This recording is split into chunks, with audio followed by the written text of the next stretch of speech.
Mes frères et mes amis, bonjour à tous.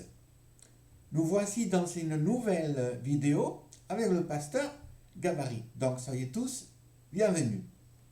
Bon, aujourd'hui, j'aimerais vous parler d'un sujet que je me plais bien de parler. C'est le bonheur. Se trouver dans la joie, être heureux. Voilà. Ok. Bon, les gens comme moi qui ont, on va dire, un certain âge, qui ont déjà un certain vécu, qui ont déjà passé certaines épreuves, tout ça, bon, on a, si vous voulez, aussi une petite philosophie de vie. Hein? On a la parole du Seigneur, évidemment, n'est-ce pas? Mais la vie aussi nous enseigne elle-même beaucoup de choses, n'est-ce pas? Voilà. Donc, avec l'âge, on devient plus sage, hein, voilà.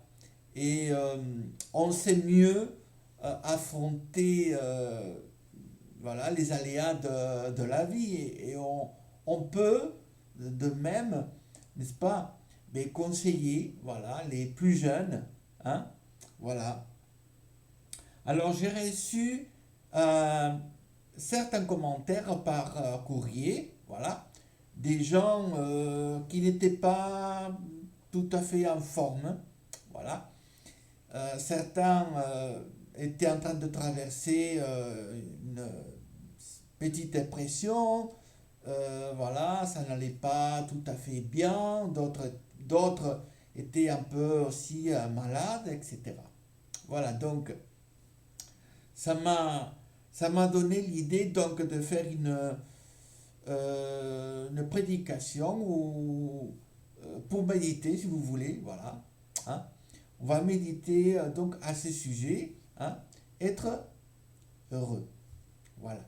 Je pense que le plus important pour chacun d'entre nous, c'est de justement trouver ce bonheur. Voilà. Comment est-ce que je dois faire pour être heureux? Voilà. Souvent, on voit des gens qui sourient, des gens qui ont l'air contents, voilà, et on a une petite envie, hein, une petite jalousie, voilà. Comment est-ce que je pourrais aussi à mon tour devenir heureux? Voilà. J'ai découvert, et ça c'est quelque chose que l'on découvre soi-même, n'est-ce pas? Hein? Le bonheur ne doit jamais dépendre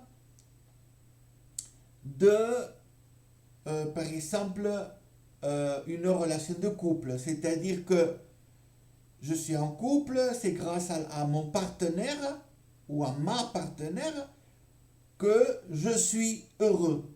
Hein? Voilà, on ne devrait pas donc baser son bonheur sur une relation. D'accord? Vous allez me dire non, mais c'est justement certains cherchent ou recherchent un partenaire, hein, une partenaire pour trouver son bonheur. Hein? Voilà. Mais le véritable bonheur ne se trouve pas dans une relation. Parce que si la relation se fracasse, c'est-à-dire si la relation se rompt, hein, se brise, qu'est-ce qu'il y a, le bonheur aussi se brise. Voilà, c'est ça le problème. On ne peut non plus, hein, on ne peut pas euh, baser son bonheur, par exemple, dans les choses matérielles, hein, à l'argent, hein, aux possessions. Parce que si du jour au lendemain, je perds mes possessions, je perds aussi mon bonheur, hein, évidemment. Donc ce n'est pas, on va dire, une base solide sur laquelle je pourrais construire mon bonheur. Voilà. Mais je peux vous dire que si je peux trouver le bonheur, c'est parce que j'ai appris à construire sur quelque chose de plus solide. Hein? Voilà. Je suis en couple, j'ai ma femme évidemment, et j'aime énormément mon épouse, n'est-ce pas? Mais ce n'est pas cette relation qui est, on va dire, la base de mon bonheur. Hein? Mon bonheur à moi, j'ai appris à le construire petit à petit, ça se fait. Hein? C'est pas du jour au lendemain, ça s'est fait progressivement. Mais j'ai appris à construire mon bonheur sur la parole de Dieu. Voilà tout. C'est simple. C'est d'une simplicité. Voilà, c'est simple comme tout. Voilà, construire notre bonheur dans la parole du Seigneur. Les plaisirs de la vie sont éphémères. Hein? Ils ne durent qu'une petite période de notre vie et ils s'évanouissent hein, comme la fumée. Hein? Ça part. Donc, on apprend, la vie même nous apprend petit à petit à réfléchir, hein, dans ce que nous faisons, hein, et surtout dans tout ce que nous voulons. Hein. Voilà. Bon. On va passer donc à quelques notes que j'ai prises. Voilà. Donc dans ces notes, on va essayer de réfléchir dans la parole du Seigneur. Amen. Accompagnez-moi. Voilà donc le titre, hein, de cette réflexion, vivre heureux. Voilà. Je vais donc... attendez. Où suis-je? Là. Alors, je vais réduire cette fenêtre. Je pense que ça suffira. Comme ça. Voilà. Je me mettrai là de côté. OK. Alors, on voit à l'image quelqu'un, n'est-ce pas, les bras grands ouverts, hein, justement parce que cette personne se sent, on va dire, heureuse. Hein, voilà. Ça doit nous amener donc à la réflexion. Hein.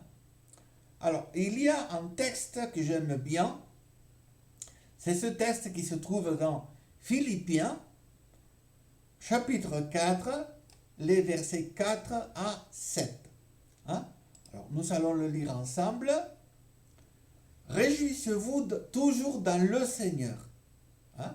Réjouissez-vous toujours dans le Seigneur. Je le répète, réjouissez-vous.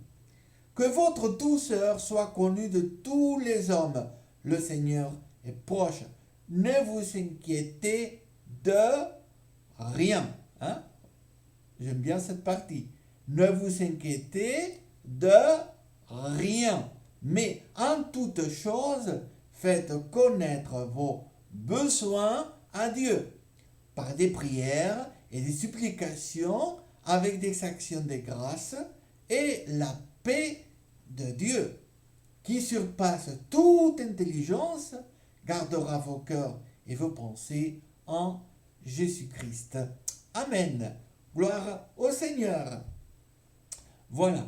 Alors, premièrement, l'apôtre Paul, quand il s'adresse à l'église de Philippe, il leur recommande d'être dans la joie, de se sentir heureux. Voilà. L'état, on va dire, l'état normal, hein, d'un chrétien, c'est d'être dans la joie.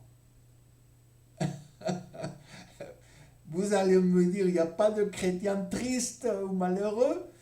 Ça devrait pas être le cas. Hein?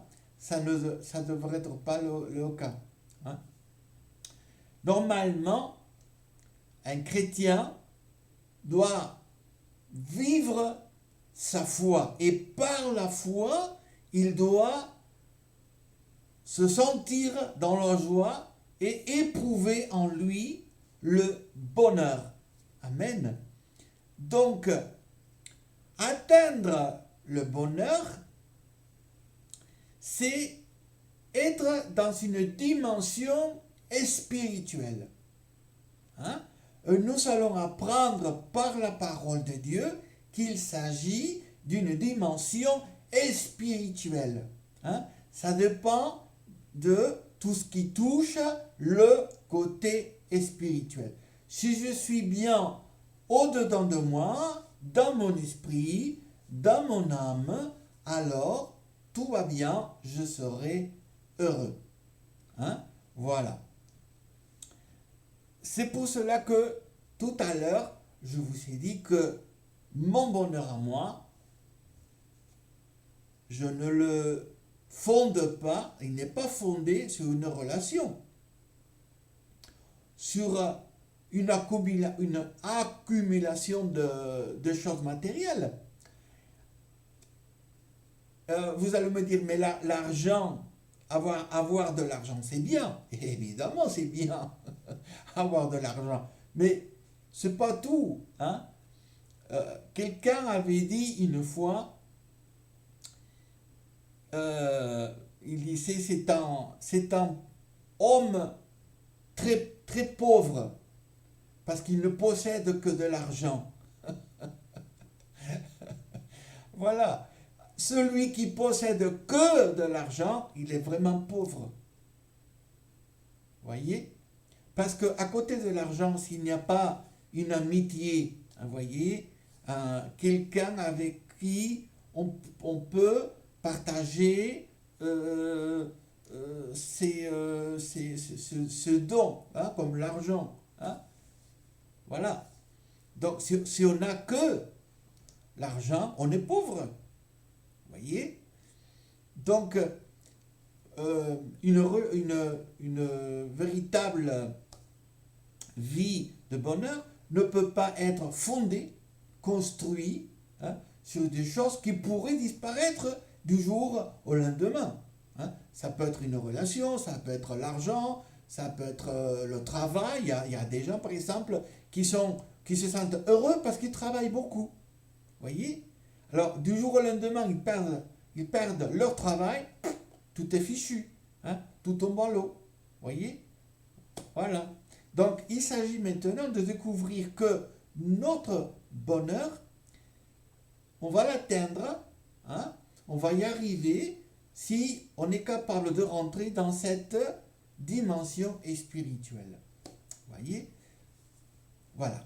Alors, l'apôtre Paul, je disais qu'il recommande à l'église de Philippe, donc Philippiens, voilà, c'est une ville, ça s'appelle comme ça, Philippe, voilà, voilà, et les gens de cette ville étaient les Philippiens, hein, voilà, tout simplement. Alors, l'apôtre Paul, à partir du verset 6, il dit, ne vous inquiétez de rien. C'est les inquiétudes qui nous tuent, hein, qui travaillent à l'encontre de notre bonheur. Si je m'inquiète des problèmes, les problèmes c'est normal. Hein. Ce n'est pas parce que je suis chrétien, que je suis croyant, que je n'ai plus de problèmes. Ça c'est un mensonge. Hein. Voilà. Le chrétien ou celui qui ne croit pas, tous les deux ont les problèmes, hein, les mêmes problèmes de la vie. Hein, la vie, c'est la même pour tous. Hein, voyez? Mais l'approche, la vision de chacun est différente. Celui qui n'a pas le Seigneur, il va se dire, cette vie, excusez-moi l'expression, mais il y en a certains qui disent, cette vie, c'est du caca. Hein? Voilà. simplement. Hein. Voilà, avec des mots très très simples. Voilà. Parce qu'ils se disent, cette vie, on est malheureux, on est triste, on est déprimé, on est malade, les gens me regardent de travers, les gens me jugent, etc., etc. Pourquoi? Parce qu'il n'a pas une véritable philosophie de vie, hein, pour lutter contre toutes ces choses. Et la meilleure philosophie de vie que je peux vous recommander, c'est la philosophie chrétienne, celle que l'on trouve dans la parole du Seigneur.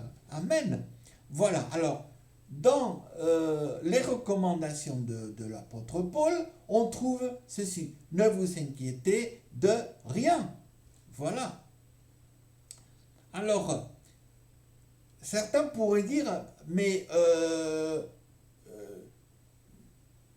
tu parles parce que tu parles bien comme ça, parce que voilà, tu n'es pas malade.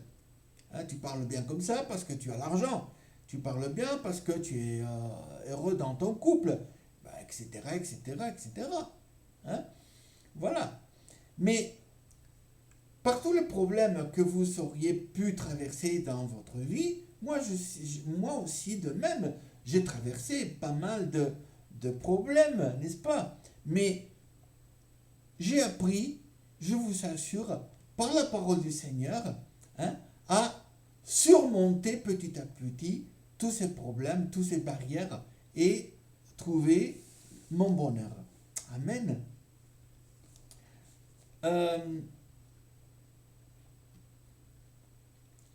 Quand l'apôtre Paul dit ne vous inquiétez de rien, il ne dit jamais ignorer les problèmes, parce que les problèmes n'existent pas. Il ne dit pas ça. Hein.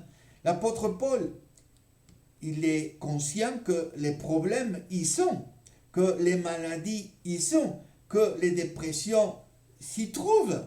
Hein. Il est conscient. Mais ce qu'il recommande, c'est de ne pas s'inquiéter. Hein. Les problèmes, ils sont. Hein. Voilà, ils sont. Pas de doute. Voilà. Mais l'apôtre Paul, ce qu'il recommande, c'est de ne pas s'inquiéter de ces problèmes. Vous êtes malade, d'accord, la maladie est là, mais ne vous inquiétez pas. C'est-à-dire, ce qui doit vous conduire. Vous savez que dans une voiture, vous savez le volant. Hein? Le volant de votre vie, ça ne peut pas être la maladie. Le volant de votre vie, ça ne peut pas être les problèmes d'argent. Parce que sinon, vous allez, c'est la déroute complète, c'est un fracas, tout ça. N'est-ce pas? Voilà. Le volant de votre vie, ça doit être la parole du Seigneur.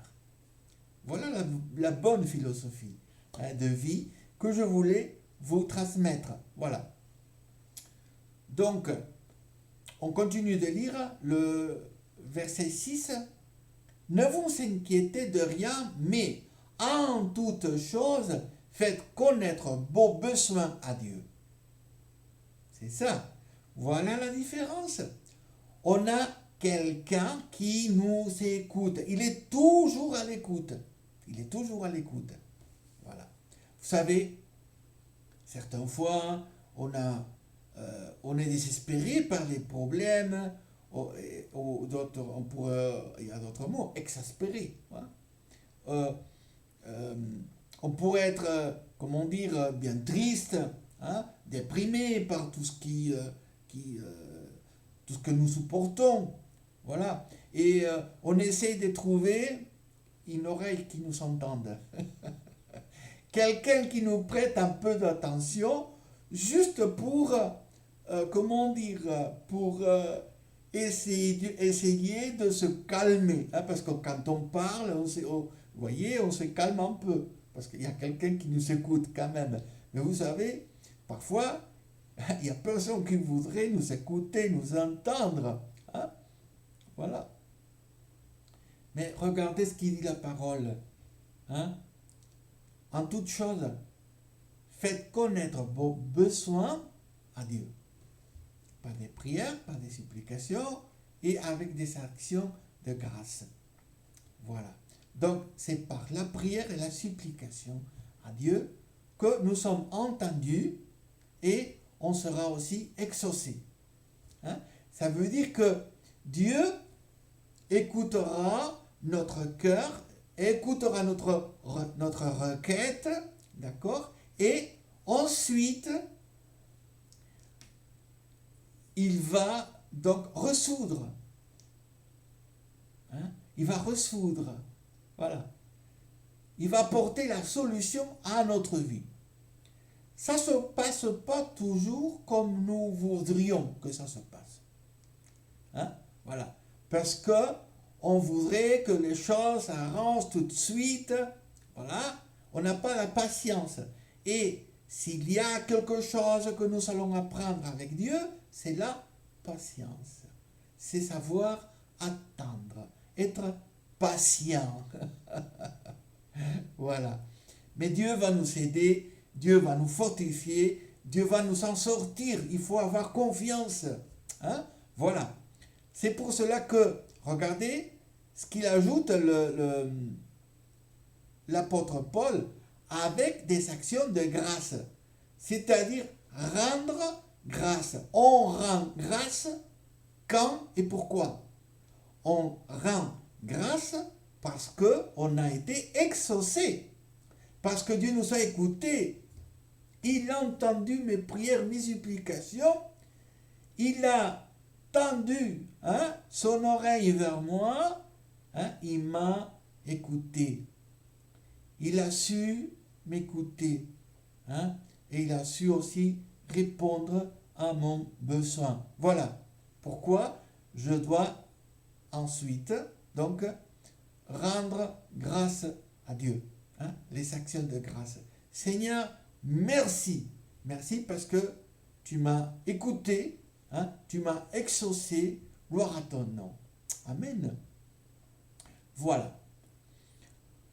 Alors, le verset 7, et la paix des dieux, et la paix des dieux. Ce n'est pas n'importe quelle paix. Il y a toutes sortes de paix, pour ainsi dire. Parce que, par exemple, le travail pourrait m'apporter un certain calme, une certaine paix. Voyez? Une relation de couple aussi. L'argent, les appartenances, n'est-ce pas? Les richesses, tout ça. Mais la véritable paix, ça vient de Dieu. Et la paix, et regardez ce qui suit, et la paix qui surpasse toute intelligence, c'est-à-dire c'est une paix qu'on n'arrive pas à comprendre, à saisir. Voilà, parce que ça vient de Dieu. La paix qui se trouve ici sur terre n'est pas durable. Elle va durer quelques temps, quelques mois, quelques années. Mais au bout d'un temps, ça va finir. Et on sera malheureux. Mais la paix des dieux surpasse toute intelligence.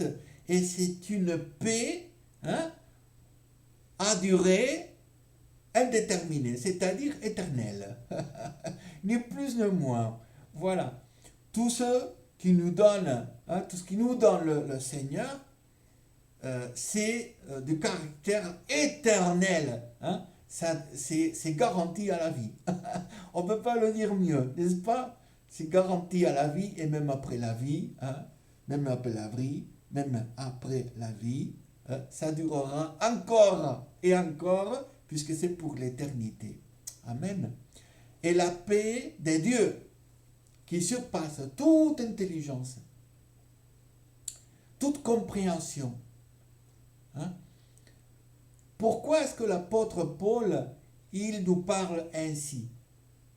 Laissez-moi vous expliquer courtement. Parfois, on a été dans des problèmes terribles, à pleurer. À pleurer. En français, on dit à larmes chaudes. Hein? Tellement on pleurait, hein? Tellement on pleurait qu'il y a cette expression, pleurer à larmes chaudes. Voilà. Et même dans le désespoir, on était capable de plier, hein, les genoux, hein, de se mettre à prier et à dire Seigneur, merci mon Dieu, merci. Si tu me fais passer par cette épreuve, toi seul tu connais la raison. Alors je te rends grâce déjà Seigneur. Et j'étais en train de pleurer. J'étais, comment dire, accablé, ouais, accablé par les problèmes, par tout ça. Mais à côté de tout problème, de toute préoccupation, tout ça, de toute inquiétude, hein, on apprend à fléchir les genoux devant le Seigneur, hein, à se plier dans la volonté de Dieu, hein, à dire Seigneur, secours-moi, hein, viens à mon secours, gloire au Seigneur. Et il est une paix que l'on ressent à l'instant même, hein, à l'instant même quand on pleure devant le Seigneur, il est notre papa, alors il va nous aider évidemment, hein. C'est un bon papa, je vous assure, c'est un bon papa, hein. Voilà. La paix qui surpasse toute intelligence gardera vos cœurs et vos pensées en Jésus-Christ. Gloire au Seigneur. Ça, c'est merveilleux. Donc, je vous laisse ce texte biblique à méditer. Bon, on va continuer courtement, hein. Voilà. Alors, un peu de vocabulaire pour nous enrichir aussi, hein. Voilà, il y a ces deux verbes que je trouve que ça devrait faire partie du vocabulaire chrétien, n'est-ce pas? Le premier, c'est s'épanouir, le deuxième, c'est s'accomplir. Voilà. Alors, s'épanouir, on voit ici la description, c'est éclore, hein, se détendre, être radieux, être comblé. Et s'accomplir, ça veut dire se réaliser, aboutir à réaliser ses projets, atteindre son but personnel. Ça va nous donner donc des matières à réfléchir. Voilà.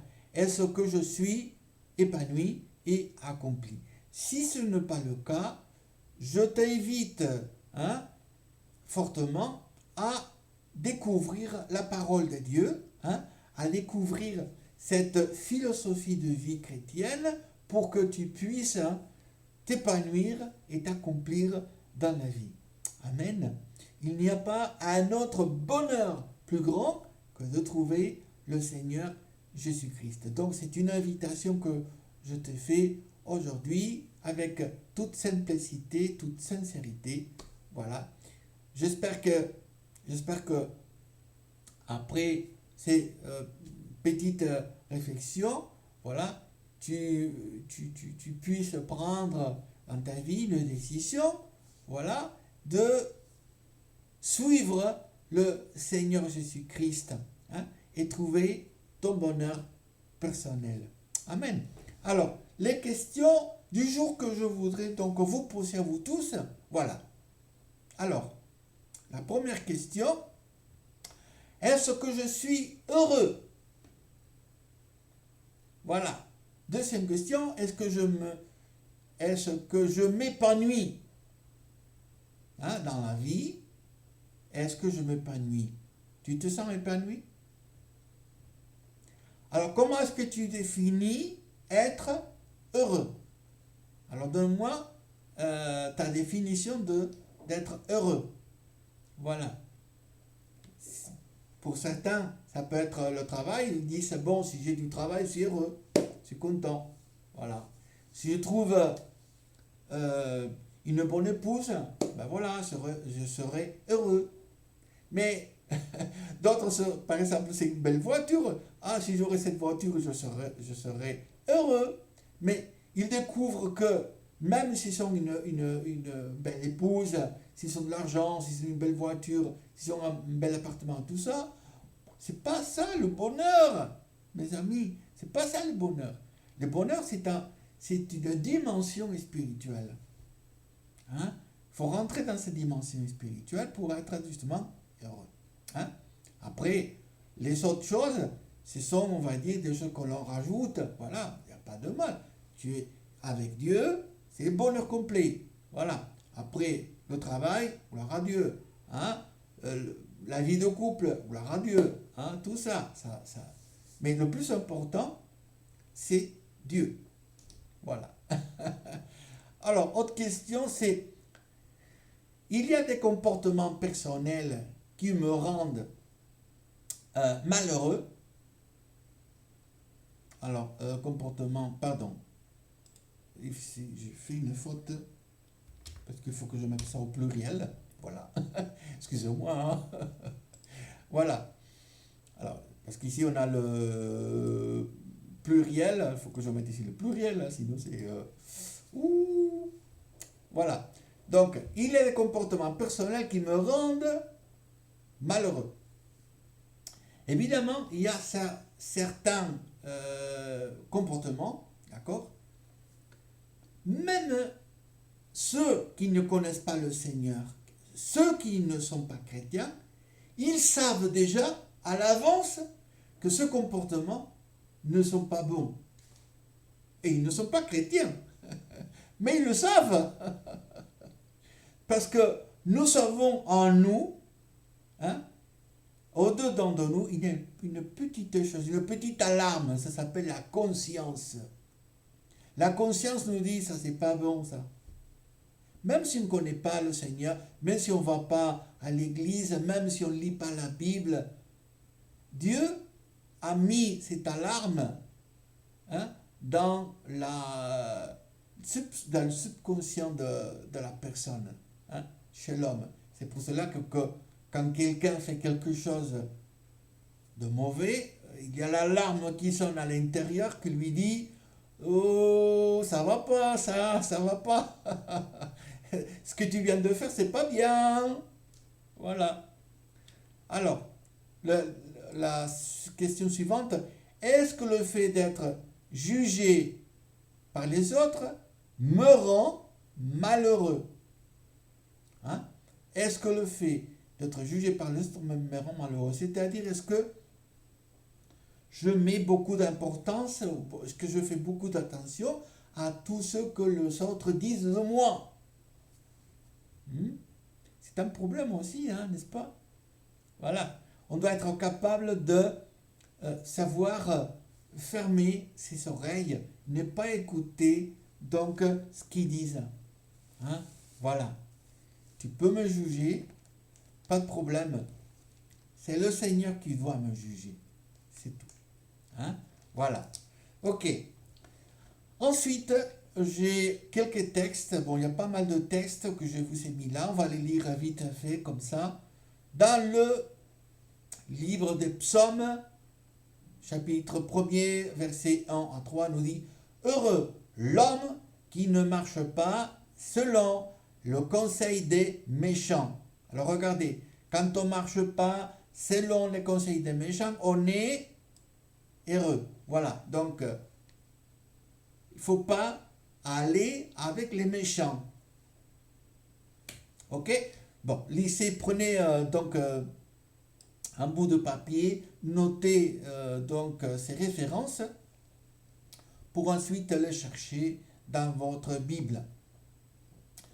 Psaume 34, verset 9. Sentez et voyez combien l'Éternel est bon.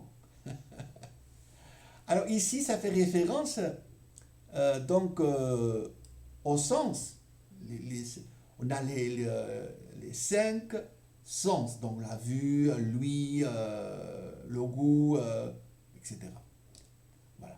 Donc, même par les sens humains, c'est-à-dire que notre côté humain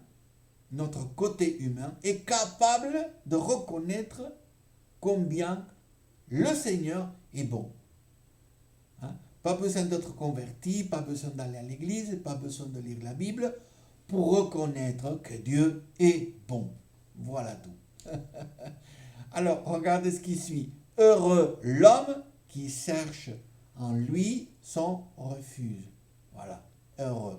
Ensuite, Proverbe, chapitre 16 et verset 20. Celui qui réfléchit sur les choses trouve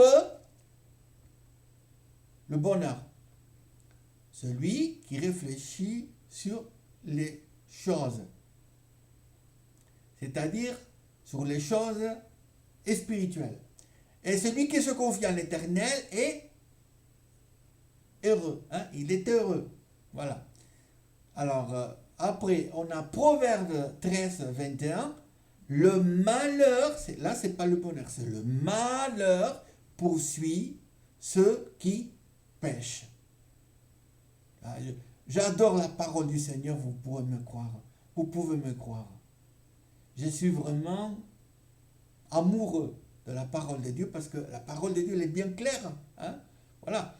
Le malheur poursuit ceux qui pêchent. Je suis malheureux parce que tu pêches. Je ne trouve pas mon bonheur parce que tu pêches. Bon, arrêtez de pécher. Voilà, vous trouverez le bonheur. Voilà. Le bonheur récompense les justes, c'est-à-dire ceux qui trouvent le Seigneur. Ensuite, Ecclésiaste 7, 14. Au jour du bonheur, sois heureux. Et au jour du malheur, réfléchis. Dieu a fait l'un comme l'autre afin que l'homme ne découvre en rien ce qui sera après lui. Ça veut dire quoi tout ça? Hein? Ça veut dire que tu te trouves dans le bonheur, tu te trouves bien, tu n'as rien à faire. Hein? Sois heureux. Voilà, c'est tout. Sois heureux. Mais tu es dans le malheur, il faut réfléchir. Pourquoi est-ce que je suis dans le malheur? Voilà. Est-ce que je fais des choses qui ne sont pas à la gloire du Seigneur? Et c'est pour cela que je suis malheureux. Voilà. Dieu a fait l'un et l'autre, c'est-à-dire le jour du bonheur et le jour du malheur ont été pensés pour Dieu. Pourquoi? Parce que tu dois réfléchir à tout cela. En fait, on a dans le livre, dans la lettre aux Galates 5, verset 22-23, le fruit de l'esprit, c'est l'amour, la joie, la paix. Voilà. Voilà. Le fruit de l'esprit. Le fruit, c'est-à-dire ce que l'on donne. Hein? On a reçu la semence spirituelle, on devient un arbre, une plante, et on donne des fruits. Hein? Et le fruit qui porte le chrétien, ce fruit-là, c'est l'amour, c'est la joie, c'est la paix. Voilà. Et enfin, déjà pour terminer, 1 Pierre 3, verset 10, si quelqu'un en effet veut aimer la vie et avoir des jours heureux, qu'il préserve sa langue du mal et ses lèvres des paroles trompeuses. Amen. Mes frères, mes sœurs et mes amis, merci de m'avoir écouté jusqu'à la fin.